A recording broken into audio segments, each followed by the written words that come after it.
Sejam muito bem-vindos ao webcast dedicado ao programa LIFE. A Comissão Europeia lançou recentemente a abertura do convite de LIFE para 2025, que conta com um orçamento de aproximadamente 600 milhões de euros para projetos de conservação da natureza, proteção ambiental, ação climática e transição para as energias limpas. Este programa tem como objetivos encorajar e apoiar ideias verdes para, por um lado, proteger, restaurar e melhorar a qualidade do meio ambiente, por outro lado, alcançar a mudança para uma economia sustentável, circular e também eficiente, e por fim, travar e reverter a perda da biodiversidade, ao mesmo tempo combatendo a degradação dos ecossistemas. Até meados de setembro são inúmeras as oportunidades de financiamento que hoje neste webcast vamos explorar, numa sessão informativa que será conduzida então por mim e pela minha colega Maria Macedo. Relembro também que durante esta sessão poderão colocar as vossas questões no chat, destinado ao efeito, e que essas mesmas serão respondidas entretanto. Então, o programa LIFE é, como disse, um instrumento financeiro comunitário que foi criado em 1992 com um objetivo específico de contribuir para a execução, atualização e o desenvolvimento das políticas e estratégias europeias na área do ambiente, como disse entretanto também, através do cofinanciamento de projetos com valor acrescentado europeu. Em específico, este programa tem como objetivo o desenvolvimento, a demonstração e a promoção de técnicas, métodos e abordagens que sejam inovadores, tendo como principal objetivo atingir, e passando a redundância, os objetivos da legislação e das políticas da União Europeia nos domínios do ambiente, incluindo a natureza e a biodiversidade, a ação climática também, como já referi anteriormente, incluindo também a tal transição para as energias renováveis e o aumento da eficiência energética. Deste modo, contribuindo para a base de conhecimentos e aplicação de boas práticas, em especial no que diz respeito à natureza e biodiversidade, nomeadamente também através do apoio à Rede Natura 2000. Por outro lado, visa também apoiar o desenvolvimento, a aplicação, o acompanhamento e a execução da legislação das políticas relevantes da União Europeia neste domínio, ou seja, no domínio do ambiente, nomeadamente através da melhoria da governação a todos os níveis, quer através do reforço das capacidades dos intervenientes no setor público e privado, bem também como da participação da sociedade civil. Por fim, atuar aqui como catalisador para o desenvolvimento em grande escala de soluções técnicas de sucesso e relacionadas com as políticas, claro está, da União Europeia, para a implementação da legislação e das políticas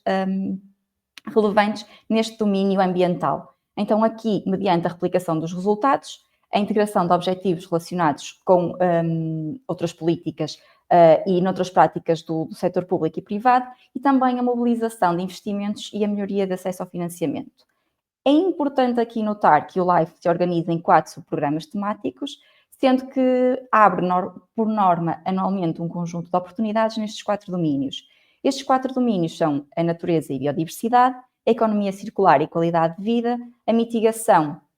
e adaptação às alterações climáticas e, por fim, a transição para as energias limpas. A dotação orçamental do programa, como disse inicialmente, para 2025 é de aproximadamente 600 milhões de euros e, neste sentido, a minha colega Maria irá agora explicar com detalhe que tipo de entidades podem então candidatar a este programa LIFE.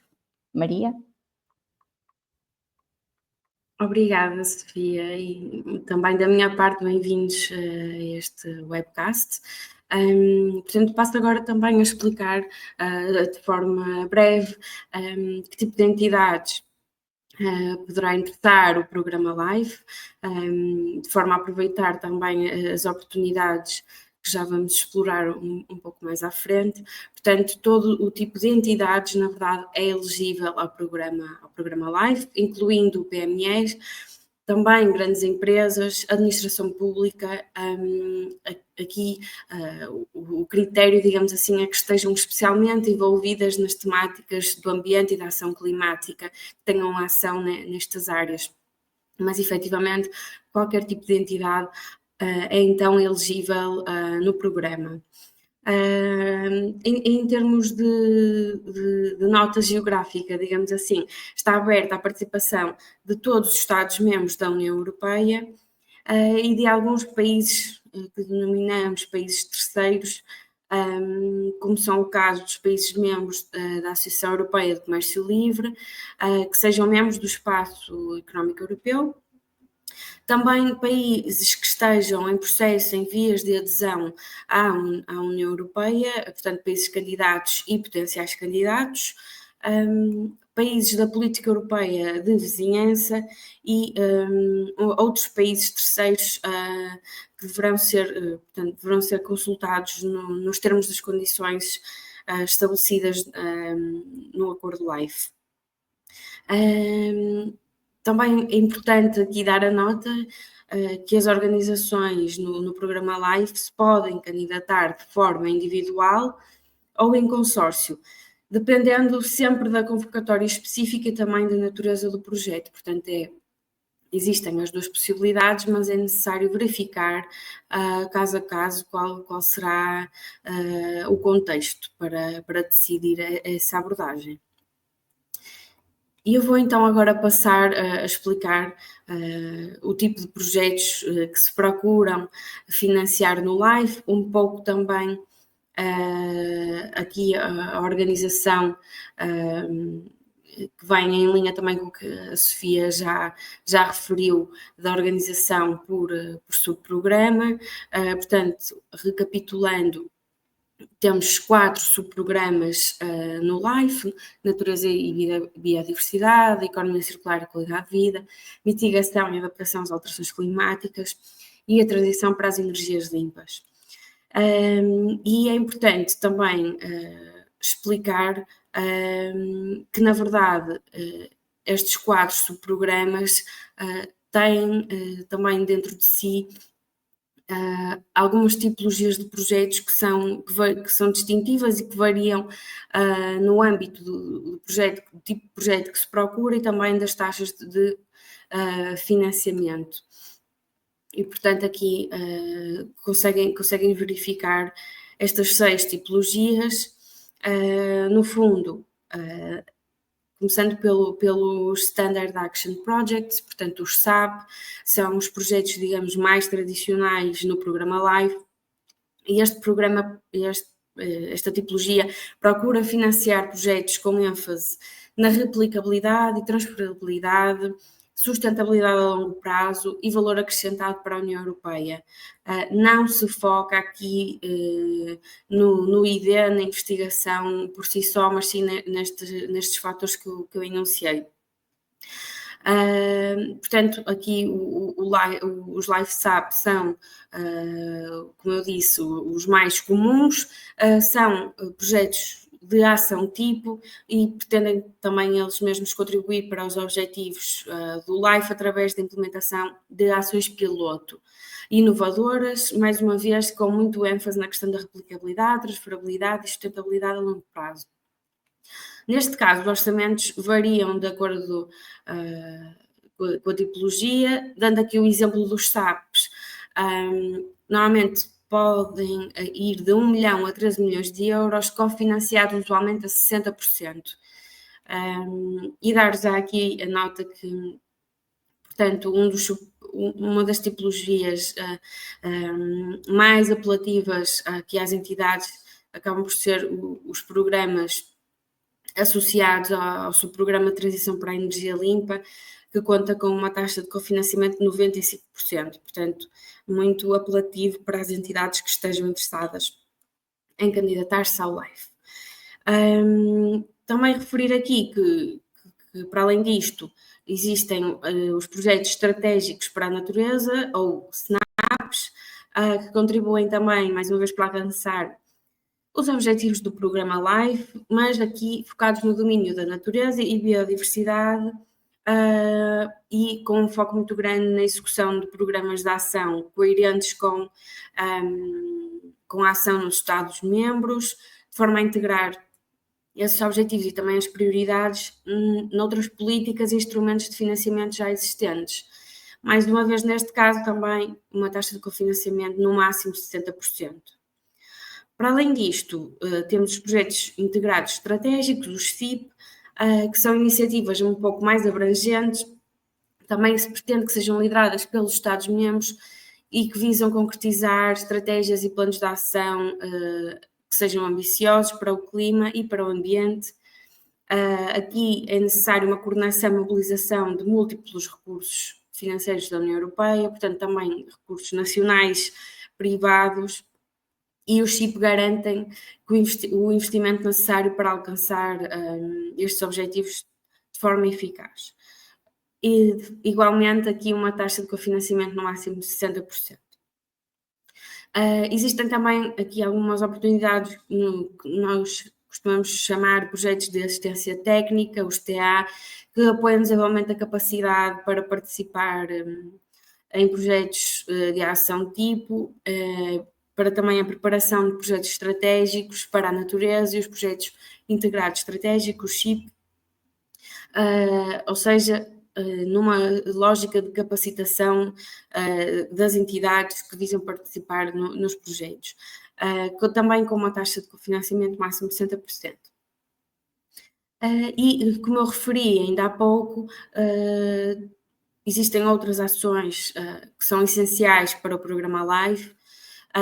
que aqui refiro-me às que estão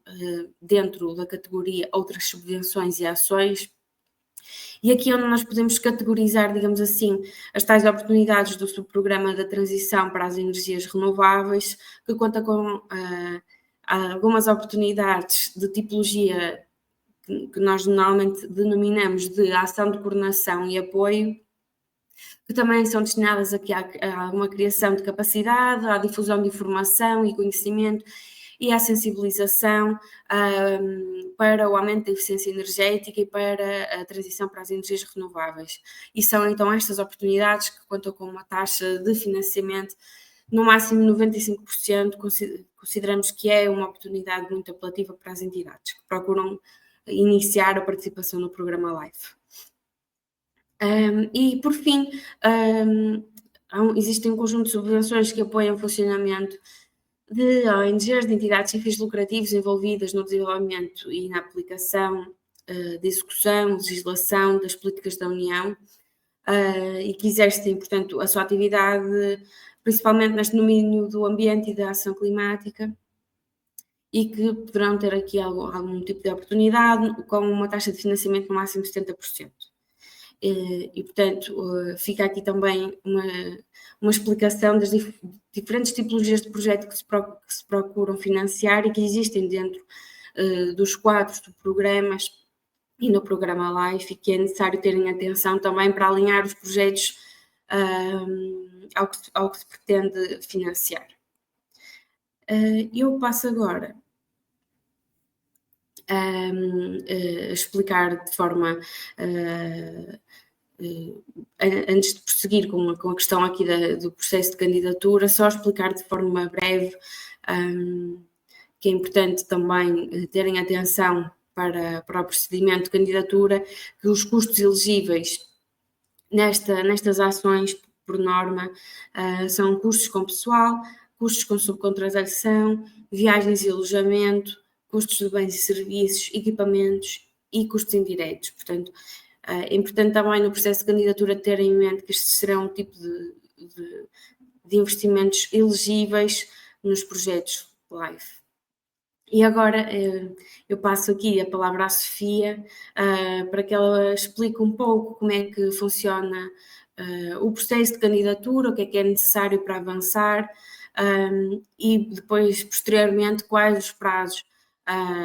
que devemos reter este ano de 2025. Como a colega Sofia referiu, o LIFE é um programa de base anual, portanto, anualmente existe um conjunto de oportunidades. Então, passo a palavra, Sofia. Obrigada, Maria, e obrigada também por teres dissecado também as tipologias de projetos e os custos elegíveis, que efetivamente na parte da candidatura será importante e algo a reter. Portanto, para iniciar uma candidatura ao LIFE é primordial, portanto, reunir e analisar toda a documentação oficial e terem atenção, quer o objetivo, quer as prioridades da convocatória em questão. Portanto, este primeiro passo é essencial para a estruturação da ideia do projeto, que deve assim responder diretamente aos objetivos, quer do programa, quer do subprograma em causa. Como passo seguinte, ou até mesmo simultaneamente, deve avaliar-se a necessidade da proposta poder ou não contar com um consórcio, uma vez que, em certos casos, as candidaturas ao programa LIFE podem acontecer num regime monobeneficiário, portanto, é possível candidatar-se apenas como entidade única. Portanto, o passo seguinte, como tu falaste bem, é obrigatório e importante elaborar então o orçamento detalhado, bem como proceder à submissão de anexos descritivos e de informação administrativa, podendo também, consoante a convocatória, haver a necessidade da apresentação de alguns anexos técnicos relativos a espécies, habitats ou até mesmo mapas.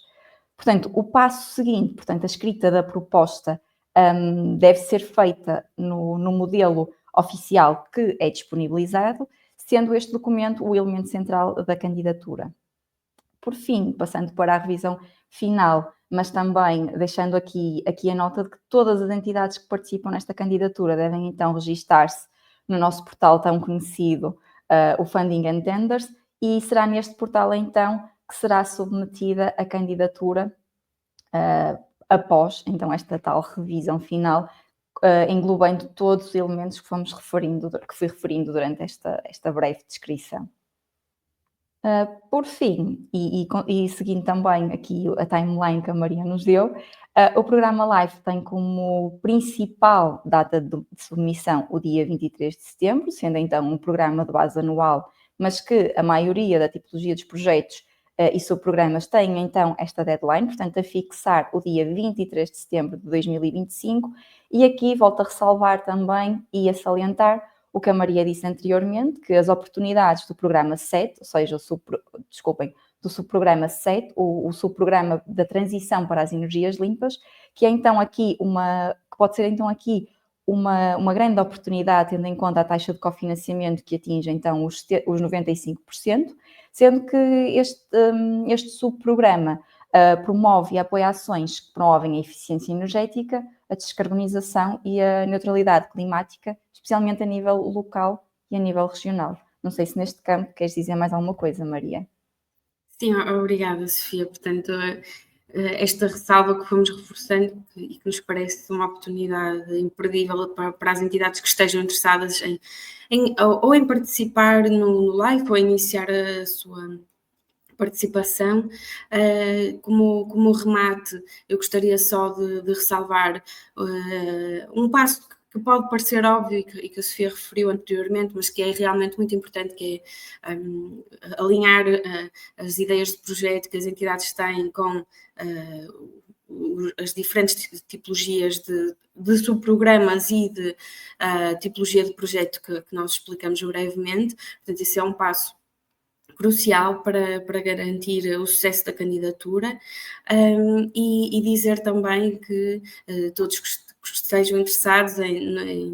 no programa LIFE, que podem contar connosco e podemos conversar um pouco melhor sobre estas oportunidades, se assim fizer sentido. E por fim, não deixar de agradecer a todos. Esperamos que tenha sido aqui uma sessão esclarecedora, que dê aqui algum tipo de visão geral do programa para que possam entender melhor como navegá-lo. E que possa ser aqui um mote para que candidaturas a este instrumento financeiro. Mais uma vez, é dos instrumentos primordiais para todas as temáticas relacionadas com o clima e o ambiente e a natureza. Portanto, esta oportunidade deste ano para 23 de setembro não deve de ser descurada, e apelamos que as organizações que se movam nestas áreas que se candidatem, e portanto termino assim agradecendo mais uma vez e relembrando que também questões que surjam e que tenham surgido entretanto serão respondidas. Portanto, até ao próximo webcast. Obrigada. Obrigada.